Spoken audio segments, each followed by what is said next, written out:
So it will open shortly after this, I think 12:30, and be open for a week. I would advocate knocking it out sooner rather than later. You don't want to ruin your spring break. Go ahead and take care of it probably before the end of this weekend, but that's entirely up to you. It's 33 questions. I was thinking last night, after I got done making it, it was too many written response, but no. I just went through and counted. I did a good job. It's 17 multiple choice, so it's slightly over half multiple choice. And none of those are super tricky that I can recall. Those are pretty straightforward. You have the study guide with the list of terms. You'll have 2 hours to do it with, I think, like 10 or 15 minute grace period. That's honestly, I think that's if you have studied and if you have your notes in front of you and the textbook in front of you and you're in a good mindset, that's plenty of time. If you haven't done those things, it could be like panic, not enough time. So I think whether or not that is a sufficient amount of time depends in large part on what preparations you have made. Does that make sense? Okay. You have the list of terms. Obviously there's not going to be questions on every single term that's on that list, but hopefully you've been preparing with sort of that in mind. Let me see, let me pull that up, in fact. Just so you can be thinking about, why do I have to log in again? Be thinking about what all is covered, because I almost forgot that we watched not one but two of the Slavery and the Making of America films. I consider the short Karenga clip part of the additional reading, so that I'm not going to ask anything about that, although he more or less covered what we covered in the very first lecture. So, and just to reiterate that, if you didn't catch this last time or on the study guide, I'm not asking questions on the additional readings because I don't want you to have to go back and do all that reading again and pile that on top. So it'll just be the films and the lectures. Got it? And to that point, where's this? Oh.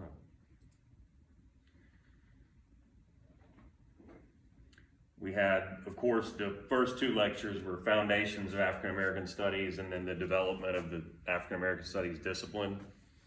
Those two will be covered.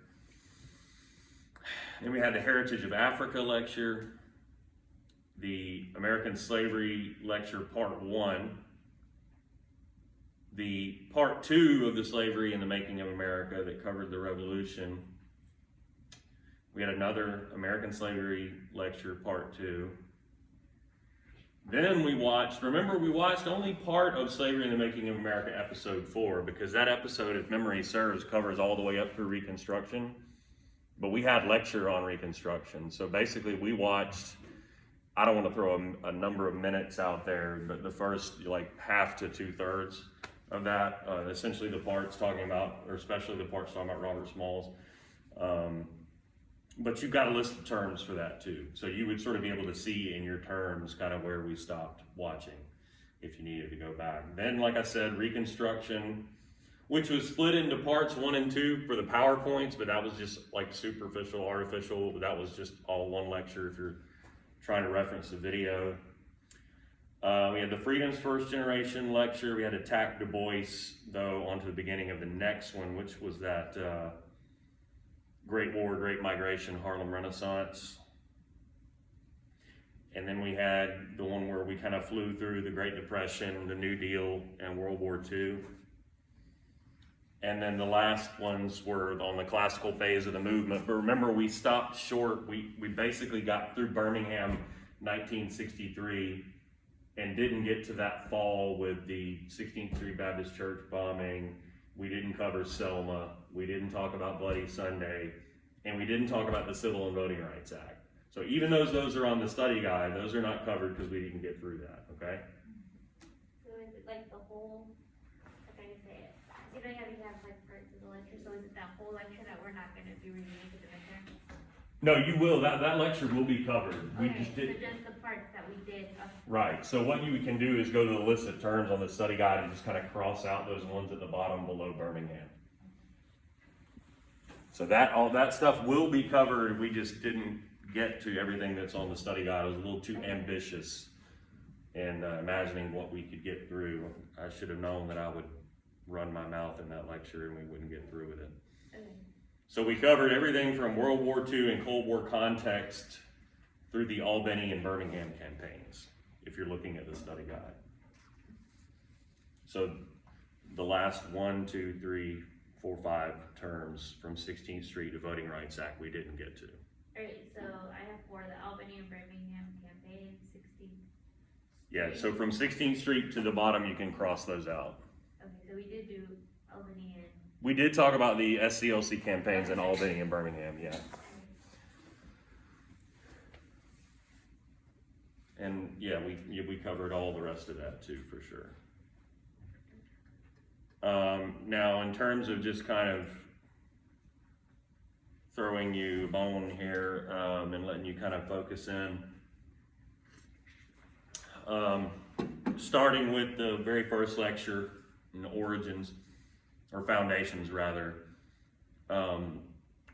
obviously we began the whole semester defining African American studies. And you'll recall in that first lecture, there were a couple, I didn't do this ever again, especially in the history portions, because that's coming from all over. But I did sort of point you to a few places in the textbook, specifically where they define African American studies, and then we talked about what are the core content areas. That's obviously important to know. And then another place that I pointed you specifically to the book is what were the purposes and objectives of African American studies. That's important. And then we talked about foundational Black intellectuals, and there were all those string of vignettes, right? I'm probably going to ask you to tell me about one of those individuals, but not one of the ones that we later covered in some other lecture. So you might want to go ahead and familiarize or refamiliarize yourself with somebody other than like Ida Wells, Booker T, Du Bois, David Walker, people that came up again, right? Well, because see, I know how y'all think. I would have a question in there about somebody else. The study guide, like, is a foundational, like, intellectuals. I just looked at all of that you just said.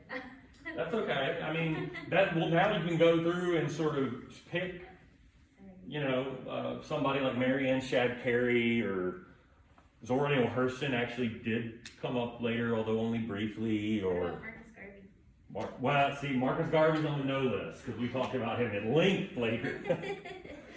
You see, exactly. This is how I know how y'all's brains work. Sometimes I don't at all. But Alan Locke would be a good one that we talked about. There's some that are talked about in the textbook that I didn't cover in the lecture that you might want to pick. But I mean, it's other than the 1, 2, 3. I think I listed all of them except also Carter Woodson, because I'm going to ask you later about Carter Woodson. So pick somebody other than those people. Sojourner Truth? Yeah, Sojourner Truth you could do, absolutely. That's somebody that I talked about a little bit. Yeah. And then also from that lecture, we talked about how African American Studies departments were created at universities. And obviously the story of what happens at San Francisco State, and that's important.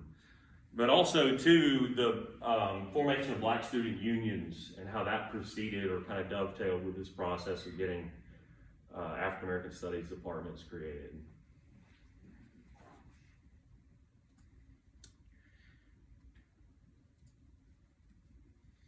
I will say this. I did not go back through and sort of systematically take questions from quizzes and just plop them into the exam, except in 1 or 2 cases where I was disappointed at the results of the questions on the quiz. So there may be a question that a lot of people missed that will reappear, and I'm not doing that to be cruel. It's because I want you to get it right this time. One such question might have something to do with Dr. Karenga and Kawaida theory, and then Bosa Saba. So you might want to re-familiarize yourselves with those things.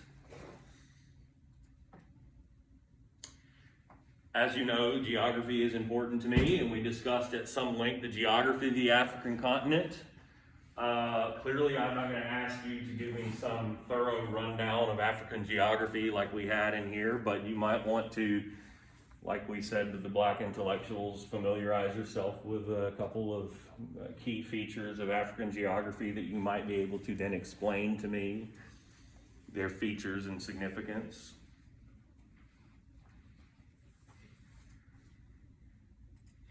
And then Heritage of Africa, we began with Egypt and then talked about Kush and Meroe and Axum.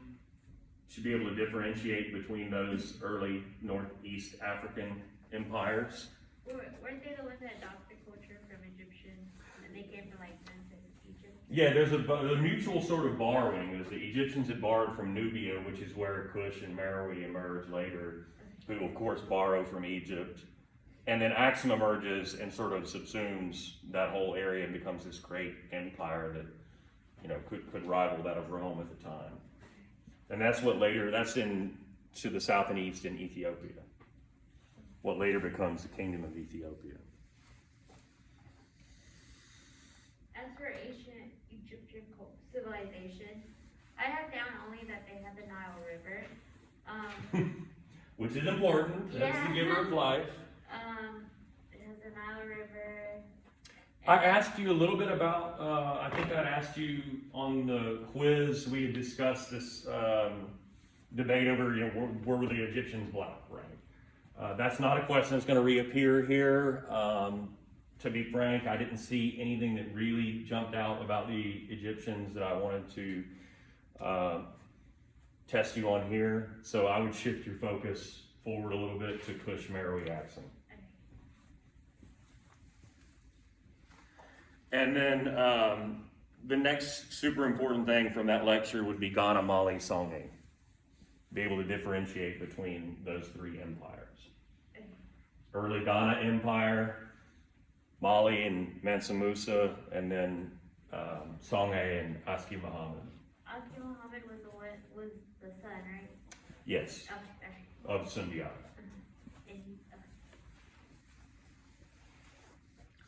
And then we sort of began our discussion of slavery as it comes to America by trying to wrap our heads around the profound changes in slavery after Europeans come to Africa and then go to the New World. So we talked about sort of a qualitative and quantitative change in the very nature of slavery and how what Europeans do in the New World is unique in world history, right? Do you recall this?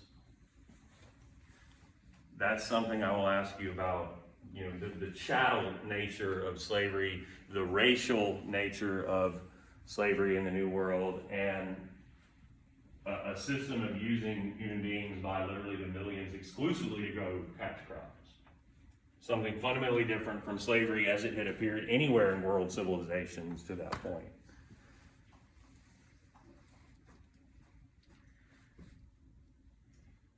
We talked about the difference in the charter generations and later like revolutionary generations. So what does it mean to be in those, quote, charter generations of early slaves in America? And you should be familiar with the cash crops that were being grown at that time, and you better not tell me cotton, because that comes much later, short window of time. You should be able to tell me what were the primary cash crops of the charter generations. Wasn't that corn and tobacco? Say what? Wasn't that corn and tobacco? You got one right. Tobacco, rice. Yes, there you go. Tobacco and rice. And elsewhere, sugar. The big two for the Britain's 13 colonies that would become America would be tobacco in like Virginia, North Carolina, and then down in the low country, Georgia, South Carolina, would be rice. Yeah. And then from the episode 2 of the documentary, They talked at some length about David Walker's appeal, and you should familiarize yourself with that either through the film or through the textbook, or I did talk about it some in lecture as well. We talked about the difference between the task system and gang labor. That is important.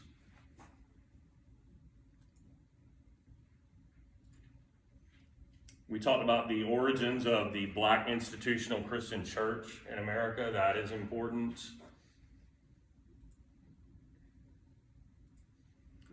And then also, and then this would be somewhat a part of that, a foundation for it anyway, we talked about what historians have called the world that the slaves made, that is aspects of slave life and culture on the plantation. That part of that lecture is important.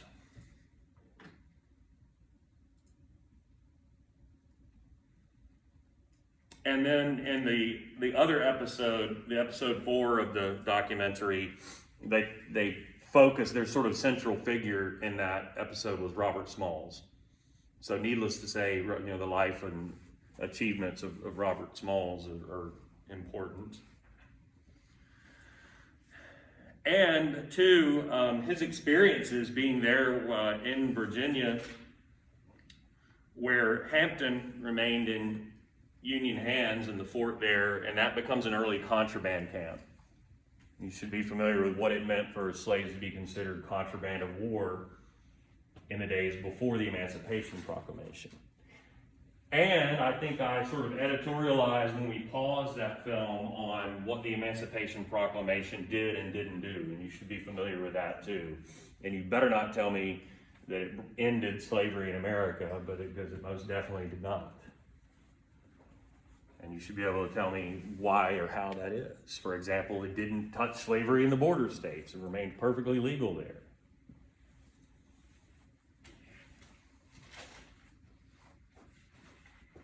It purported to end slavery in the Confederacy, where Lincoln had no authority. So it would only have mattered as the Union continued to win the war, in which case also typically slaves ran away before the Union Army even got to where they were, so they could get behind Union lines, and therefore, per the Emancipation Proclamation, be considered free. But, and hopefully you'll remember this, I did, after tearing the Emancipation Proclamation down, lift it back up and say, this is the point at which the Civil War begins to change, not a war that began with the purpose of ending slavery at all, even though, of course, it had everything to do with slavery as an institution and its expansion. But the EP and subsequently the Gettysburg Address are those moments where you begin to see that that is what that war was becoming. And then, of course, what actually does end slavery in America. You should know. Say it again. 13th Amendment. You should be familiar with the 14th and the 15th as well. The 3 Reconstruction amendments you should know. We talked about early HBCUs. We talked about at various times Howard. We've talked about in the South, the Southern HBCUs established after the war. The 2 really important ones were what? What are the 2, Howard's in Washington, D.C., so setting that one aside, in the South, what are the 2, in like the more or less deep South, the 2 really early key important HBCUs? Hampton was one, in fairness, so we did talk about Hampton and where the contraband camp was. That is important. So if you were to zero in, though, even more on the deep South, like Tennessee, Alabama, Georgia, Mississippi, Fisk would be one. Tuskegee would be the other one, yes.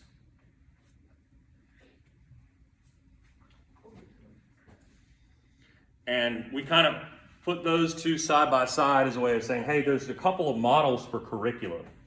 Like you could have the Tuskegee model curriculum or the Fisk model curriculum, and those look a little bit different, and you should be able to tell me how.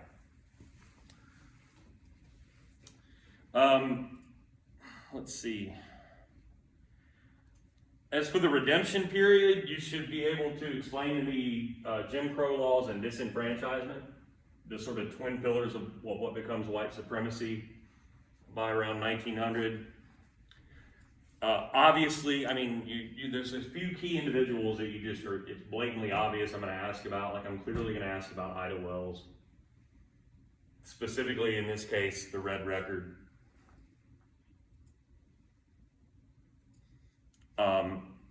Another no-brainer, Booker T and Du Bois. I'm going to ask about them, clearly.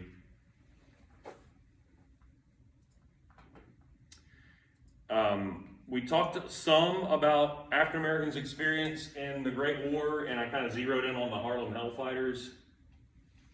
You should refamiliarize yourself with those guys and their experience.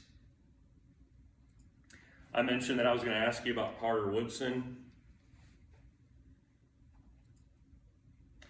In our discussion of the Depression and the New Deal, we talked about how certain aspects of the Depression fell even more heavily or disproportionately on Black Americans.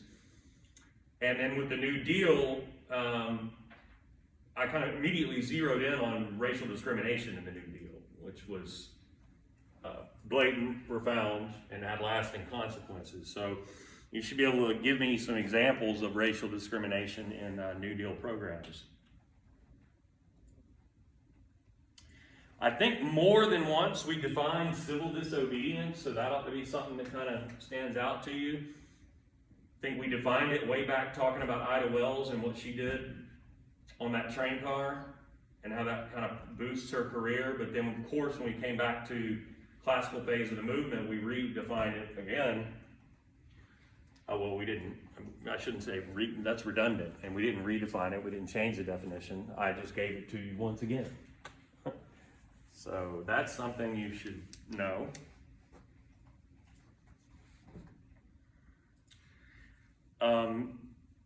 We talked about what happens to returning Black veterans that fought in World War II.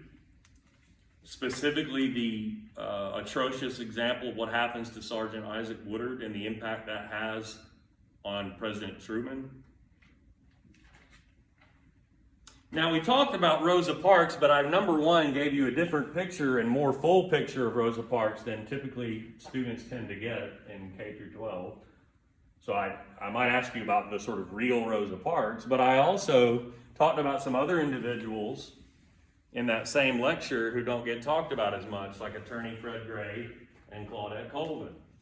So that story of the Montgomery bus boycott, you want to be familiar not so much with our manufactured image or our distilled image of Rosa Parks and the story of Martin Luther King, and more so with the players that you don't maybe hear about so often.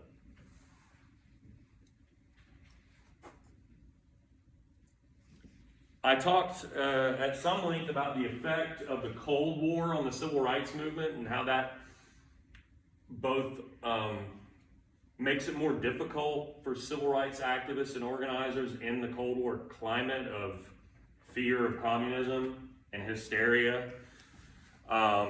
But also, too, how it kind of gives civil rights protesters an opportunity to frame their struggle in sort of Cold War terms. And the fact that, every time you have one of these horrible episodes that exposes the violence that whites will use in the South to maintain white supremacy, it's an embarrassment for the United States on the international stage, and the Soviet Union will seek to exploit that. And if you're the movement, you can use that to sort of leverage your power with presidential administrations and maybe Congress. So that Cold War context is important in addition to that World War II context. And then we also talked about, in that lecture, the formation of SNCC. So you should know about the origins of the Student Nonviolent Coordinating Committee. And you can't know that and not know about at least three individuals that come to mind: John Lewis, Diane Nash, and then the elder of the group, the non-student, Ella Baker. So that's your distilled study guide, your zero-in study guide. So you've got all the tools you need now, I think. to have great success on this. If anything comes up, you have any questions between now and when you decide to take it and open it up, you can email me. You can even text me, I don't care. Any questions now? Anything at all? Did you do a lecture on Monday? 'Cause I'm Today is Wednesday. Yeah, didn't we finish the classical phase lecture, is that right? Yeah, and then we ended up stopping in the middle. Right, yeah, so I should clarify, we did not finish, we got through more of the classical phase lecture, and as I was saying earlier, we kind of stopped right after Birmingham, 1963, the Birmingham campaign. So yeah, that video is posted, you should be able to access that on the YouTube channel, it should be a link on iCollege for it. If not, let me know. But yeah, there will be several questions from that one, so. Other questions? The only one there is not a video for, you remember I forgot to turn it on that's not that I forgot, it's that I forgot my iPad and had to use my phone for a few notes, and so. There is no video for the one where I kind of go through the Depression and the New Deal and World War II. But I think all of y'all except Abby were here, so should be good on that one. If you have any questions about what I covered on that one, you let me know. Anything else? For defining African American studies, I put social history, history of ordinary people. That's true. Well, that's one aspect of it. I would go back. That's a place where I think if you look in the PowerPoint, I give you specific page numbers to reference in the textbook. Oh, yeah, you did. Right? Yeah, you should be able to, and I mean, even remember it's open book, open notes, so you can just flip the dang book open and make sure if you're giving it to me verbatim, though, you put it in quotation marks and say, according to our textbook, African American Studies, blah, blah, blah. Right? And the same would go for where I talked about the core content areas and purposes and objectives of African American Studies. You could also directly reference the textbook there. Okay. And they're all of that info is in like a 2 or 3 page range around like, I think pages 4, 5, 6, yeah. That's what you put it in. Yeah. What else? Geography and the African continent. Yeah, I talked about, I mean. I know you talked about like found in East Africa, Egyptian civilization, Sub-Saharan, the Sahara. Yeah. I mean, I talked about the Sahara, I talked about several of the rivers, you could tell me about. The Nile River. Yeah, and I mean, if you're gonna do like rivers, you give me more than one. You know, don't just tell me, well, the Nile runs south and north in northeast Africa, right? Okay. Also tell me, and then in West Africa, the important river there is the Niger River. And then in Central Africa, the Congo. And I think I also mentioned the Limpopo and the Zambezi further south. Or didn't we visit the summit of Kilimanjaro? Tell me about that. It's in modern day Tanzania, highest peak in Africa, snow covered, surrounding the Serengeti and so on. I mean, just to ask yourself when you're done with that one, like, have I given him 4 points worth of information here? I should mention that the multiple choice questions are 3 points each. The written responses are, and some of the miscellaneous type. There are a few fill in the blanks, 1 or 2 like matching or select all. So it's kind of a hodgepodge of types of questions. Other ones, the geography. We discussed not just, so if you talk about the Sahara, you could also talk about the Kalahari Desert in southern Africa, for example. Or the rainforests of West Africa, and how between the rainforest and the desert, there's the Sahel and the Savannah region. Is it cool if we like talk about like the Sub-Saharan East, the West? That's kind of more basic like stuff. I want like more specific features, right? I mean, that's obviously relevant because we did sort of structure that lecture that way, kind of where we moved from Sub-Saharan East to Sub-Saharan West to follow the Bantu migrations down into Central. Speaking of Central Africa, rainforest there between Congo River Basin and another one, the Lake region, where Lake Victoria and the others are around where Rwanda and Burundi are today. Alright, for the ancient Egyptian, sorry, I'm doing a lot of the first ones that we talked about. It's all right. The ancient Egyptian civilization, I put Nile River. But then again, Remember I was saying earlier, just to kind of forget that and, and begin your studying there with, Cush, Meroe, Axum. Okay. And then my last one. I didn't really quite get the kingdom of Ethiopia. So that would be later. The first kingdom to emerge there is Axum. Kingdom of Ethiopia is a sort of progeny of that, a kingdom that emerges in that same area a little bit later. I don't recall what all we had to say about that, but I will say that would hew closely to your textbook. You should be able to flip into that Heritage of Africa chapter of your textbook and find Kingdom of Ethiopia in there.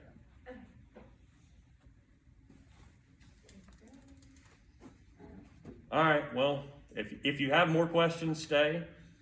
If you don't have more questions and you're prepared and all good, then have a good rest of your week and weekend, and